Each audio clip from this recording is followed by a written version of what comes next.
877-337-6666. Twitter at Tiki and Tierney. Well, you can thank us. R.J. Barrett officially unlocked. We have made him a star. Can he be a franchise player? We'll get to that. A little loophole for Kyrie. Hey, what is this? Joe Beningo at 11:40 today. By the way, Hoff, has Joe learned how to use Zoom? Can people watch this? Yeah, they can watch it. Go to Switch. Yeah, or you mean Twitch, not Switch. Yeah. Twitch. I think of my kids' video games, yes. Twitch. Go to Twitch. Well, what video game is Switch? The video game is still Switch. It's a Switch. Oh, it is? It's like a handheld thing, or you can stick it into the Nintendo. Exactly, the Nintendo. Or you can stick it onto the unit and play it on the screen. Yeah, stick it on this. I keep it away from my kids as much as I can. We're playing ball. Although, no, he actually does play little games, but I kind of keep it away from them as much as possible. Yeah, but yes, go ahead. But Joe Beningo will be on Joe. Twitch. He'll be 11:40. You'll see his beautiful mug, and he'll be rocking a very special jersey. He told me. Okay, he's got to be the Namath jersey, I'm sure. Is he still rocking the Fu Manchu? We'll find out. Love Joe. You love Joe. Everybody loves Joe. We love CC Sabathia. CC's going to join us coming up at 1 on the lockout. The 22 Yankees, what they need to do to complete the roster. He doesn't want to talk baseball. He wants to talk football. Well, let's talk a little Raiders. We know he's a big Raider fan. He cares about the Raiders more than he does about the Yankees. Well, we care about the Yankees more than we care about the Raiders, so we'll do a little bit of everything. Teak, what's going on, buddy? How are you? I was good, man. You good? I am good. Yeah, I'm not upset, but I wish we could have reacted to the John Mara press conference like Craig and Evan got to react to the John Mara press conference because it took up the whole show envy, I hear. Not show envy. I just wanted to react to it. Well, if the Giants were in minor league about it, we would have. I still don't understand it. Because horrible decision. And I was listening to Craig and Evan talk about it. Giants fans legitimately wanted to hear it. It's not like they wanted to listen to John Mara and I don't know. Clown him while it's not like anything bad was going to happen. Giants fans just legitimately wanted to hear what he had to say about one, the season, but also the decision to move on from Joe Judge, which a lot of Giants, really most 95% of Giants fans thought, hey, that's a fantastic idea. Yeah, I might even be higher, honestly. Nothing's 100%. Right. It might even be 97% after that last shenanigan. Here's the thing. Nobody felt bad about it. Nobody said, oh, that's an absolute wrong decision in their minds. No Giant fan was saying that at all. That's true. And they just wanted to hear it. Yeah. So the fact that we didn't get to play it live was one thing. But we also didn't get to react to it because, there was a lot that came out of it and a lot that I guess makes you feel like they're doing things the right way. And we talked about this yesterday. They're doing things the right way this time around, taking their time with their GM hire. There's 9 candidates. Is it too many, though? That's kind of what I thought, too. I was like, 9's a lot, One thing to do, you do due diligence, but are you getting a little bit wrapped up in the minutia? Are you going to lose folk? 9's a lot of people to interview. I think or at least interview effectively. Yeah. And I think a lot. But I think a lot of that, BT, is because they haven't done it before, right? For the last couple of hires, maybe all of them since George Young. I'm trying to think, right? Ernie Accorsi he came from outside. The Giants have not gone outside the organization since 1979. Yeah, so you're right. 1979. It was disco. So they may have interviewed some people, but they were probably, I don't call them a token interview because that's implying something. That's not what I'm trying to say. It was just like a cursory interview that they did. Token, I might say it. Cursory token. You want to fancy it up with a nice word. If you say token, it's like, they interviewed the black guy because it was a token black interview. No. I'm saying cursory, like we're going to listen to what you have to say, but we know that we're going to hire Ernie Accorsi. We know that we're going to hire Jerry Reese internally. We know that we're going to bring back Dave Gettleman. We listen to all these other people, but we know what we're going to do. So I don't want to say it was token. It was more cursory, just to hear and say that you did it. Okay. This time, so they haven't done it, as you mentioned, BT. 1970. What was going on in 1979? You were 6. I was 5. I was 5. I was 4. The Yankees were still very talented. The Mets were horrendous. The Knicks were a mess. Yeah. Giants stunk. What was the Jets' record in 79? I'm going to say like 5 wins, 6 wins, something like that. A couple of years after Lou Holtz, not good. But the point is, I think the reason that they're interviewing 9 Rangers were good. Is because they haven't had exposure to anybody outside of the Giants for a really long time. So, yes, 9 sounds like a lot, but I think it's necessary to have as many people chime in as because they just haven't done it in a long time. But anyway, my point is they're doing it seemingly the right way. Yes, and listen, I have to be fair to the Giants. I mean, and I think everybody else does as well. As much as I'm having fun with maybe it's too many interviews where you start tripping over yourself, I can't be disingenuous, or I can't play both sides of the room where, for years I pined for the Giants or opined for the Giants to go outside of the organization. And now that they finally go outside the organization, sit here on WFAN and say they're talking to too many people outside of the organization. That wouldn't be cool. So, listen, I think in large part, Mara did a good job yesterday.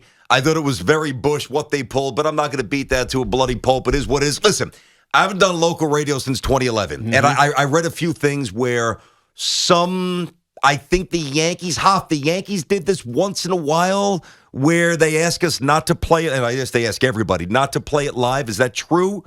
Just the Yankees? Yeah, the Yankees are pretty much like nowadays. They ask us not to air certain press conferences live on. Okay. Now, I would imagine, I can only deduce that it's to get as many hits on the website as humanly possible. I don't know, or to have editorial power. Yeah, but in this case, I don't know. This case doesn't make any sense because it doesn't. No one was allowed to air it, and then we could air it right afterwards. But also, the reporters had complete access. So if they were trying to dictate or craft their own terms of the conversation, you lose control when you got guys like Paul Schwartz coming out throwing high heat right away. Which is good. Yeah. You want him to do that. Giant fans needed that. He did a good job with it. He did. And so, look, it's done now, and they're going to take their time, I believe. I mean, obviously they are because they're interviewing 9 guys, and that's just for the general manager. What's going to happen when they finally get around to the coaching, situation? But that's not going to happen until they hire a general manager. So the patience I appreciate. I just hope it doesn't take forever. By the way, next week we told you about Joe Benigno coming up at 11:40. We'll do obviously a ton of Jet stuff there, and CC Sabathia at 1. Next week, Hoff, you locked in Nick Mangold. I know he's on the menu. That's good. Nick is really good with the, very good verbally. Great player, too. I know we'll get Keith Hernandez at some point the next couple of days, and also we're working hard for the Ewing angle. That has not come to fruition yet. That was to be fair, as much as we love him, that was my first true challenge to Hoff, and he did not deliver, so he's 0 for 1. All right, let me, before we get calls here, let me give you a little something that I know right away the Giant fans are not going to want to sit through. I believe there'll be an immediate visceral reaction to this. I know you fundamentally disagree with it. I do. But I'm going to tell you why you're all wrong. And I know what you're going to say. Here's what the Giants should do going into 2022. Punt.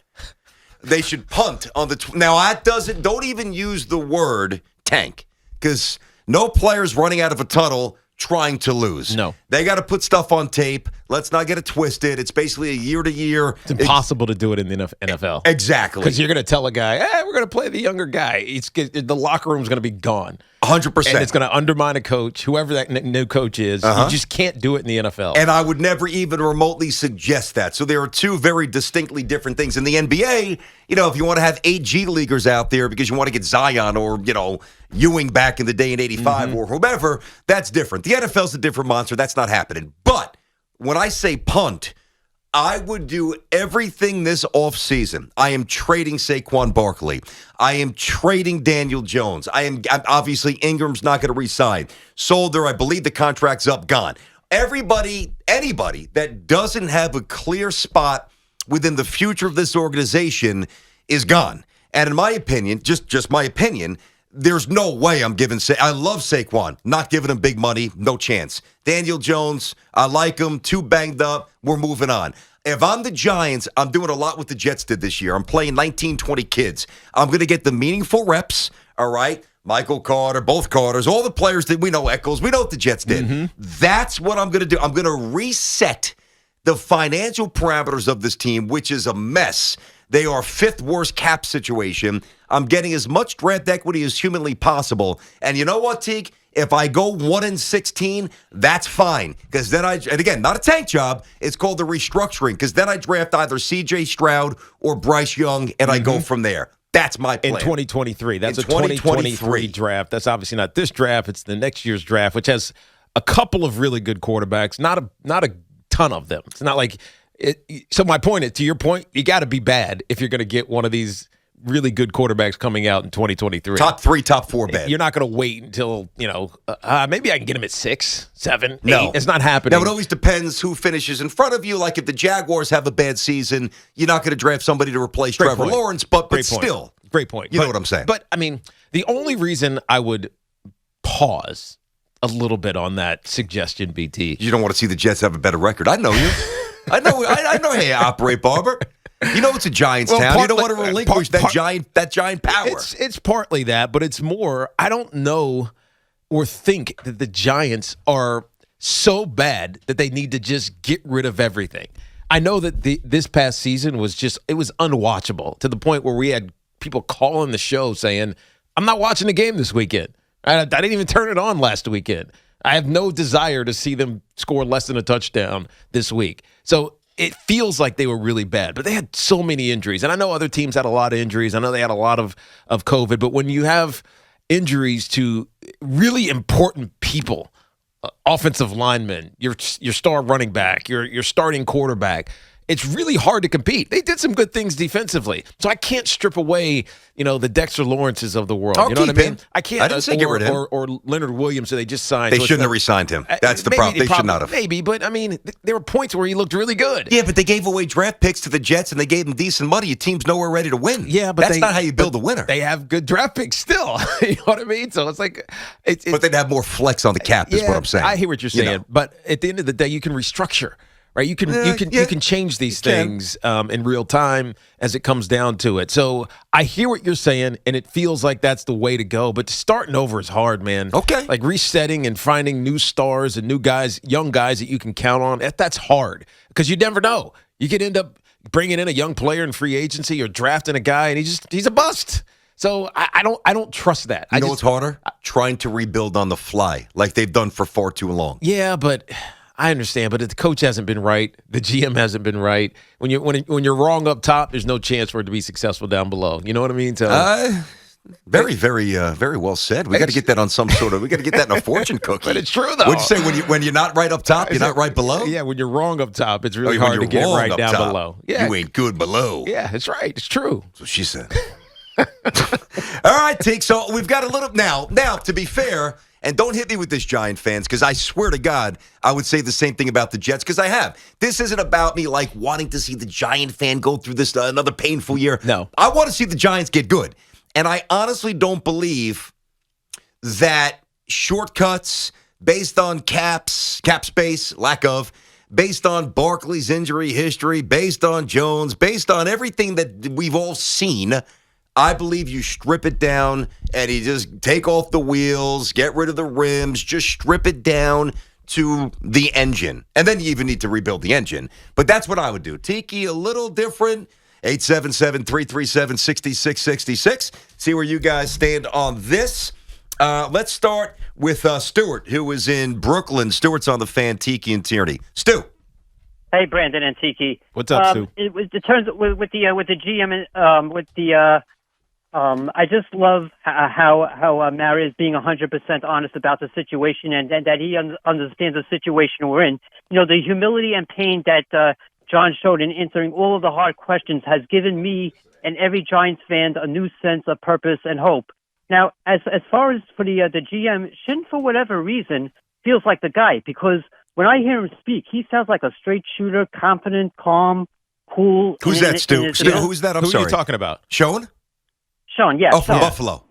Yes. Yeah. I mean, go ahead. His vision and mindset. But if Mara thinks he's the guy, don't let him get away because our future depends on it. It does. And Stu, you could just feel like the angst. Like, don't let him out of the building. I mean, that's what I love about these fans. That's why this is the best sports city in the world, man. Yeah, I mean, as twisted as we get, we're the best. It's hard to know. It matters to us. I mean, have you ever met someone just one meeting and you're like, yeah, that guy's going to be my good friend? Yes, right? Actually. Yeah. But how often does that happen? Not very often. Exactly. I keep a tight circle, by the way. So, I don't need 30 friends. So do I. I need 7 great ones. It's the guys in my neighborhood. That's it. Right? Oh, guys in the hood. Guys in the hood. Guys in the hood. Tiki's from the tough side of the tracks, the hood. It's not really the hood. Exactly. You should see the setup he's got. But you know what I mean. It's really hard to meet a guy and just be like, Yeah, that's the guy. Especially at this age. Exactly. When you don't really have time to make new friends. You're like, Yeah. I got my old, I don't need to. But then you meet somebody like this guy's loyal, and this guy, he gets it. He's like me. The Giants haven't had to meet a guy like that in a long time. They haven't had to worry about making a new friend. Now they do. Yes. And I don't want to say it's a skill to meet and identify who's going to be right for you, but it is a skill. You gotta kind of have to go through some failures with it, and the Giants haven't done that. It's all been familiar. So like, I know you. Yes. we can get. I know you. It's the easy way out. It's easy. Gotta have the same conversations all the time. That's right. It's hard. Rubber stamp each other. It's hard to know when someone from the outside is right. Then let me tell you something. You just hit on something that is really important. And I would use the word mindset. It's a reshuffling of the mindset. And, a human example is when, before we moved into our home, we were pregnant, and then we had my little guy who's now 7, as you know. And I mean, when he was really, really little. Yeah. And we're living at a condo near Weehawken, West New York, right? And, I got my buddies from high school and from college, my golf buddies, and I'm obviously working a lot. I don't want to be bothered meeting new people. I just don't. And I remember Jen saying she was walking Colton in the stroller on the boulevard, if you know, like where Son Cubano was, which you obviously know, that part of New Jersey, right outside the Lincoln Tunnel. Anyway, so she met a bunch of moms at the pool, and they all had young babies, boys and girls, and a bunch of new dads. And I'm like, I remember her saying, you got to hang out. You got to get to know these guys. I'm like, oh, jeez. And I really had no interest. Long story short, I know I could go on. Long story short, we go to play poker one night, and each guy shows up with a bottle of scotch. And I'm like, okay, all right. That's a good start, man. All right. I know. A good start, dude. I know. We're going to be fast friends. Then I remember the Knicks were playing the Cavaliers, and I'm like, I got to watch Porzingis. This is obviously years ago. And a couple of Knicks fans in the group. And then before you know it, we start playing music, and it's the Pearl Jams, and it's the Stones, and it's the Beastie Boys, and it's the 90s rap. I'm like, these guys are great. And before you know it, these guys are friends for life. Yes. But I had to change my mindset about meeting new people, and it enriched my life. Not to sound overly dramatic, but it did. Yeah. And you know what I'm saying. A lot of people know what I'm saying. So for the Giants to go outside of their core circle of friends, they had to change their mindset, and it looks like Mara has. That's what we're hearing. And they're having 9 people come hang out at the crib. That life. I'll see how many of them bring scotch, but whatever it is. Yeah. I just think bring something. You'll know, but it's not going to happen in one sitting. No, it's not. It's not going to happen in one sitting. So I understand what Stuart was talking about. Don't let him go. But do you really know yet? 877-337-6666. I'm still saying strip it down. Tiki says, whoa, tap the brakes. I don't know that we need to. What do you think? Joe Beningo, the great Joe, at 11:40. CC Sabathia at 1. RJ Barrett, has he officially crossed over to stardom? At least the early level of stardom. All that more coming up on The Fan right here, Tiki and Tierney.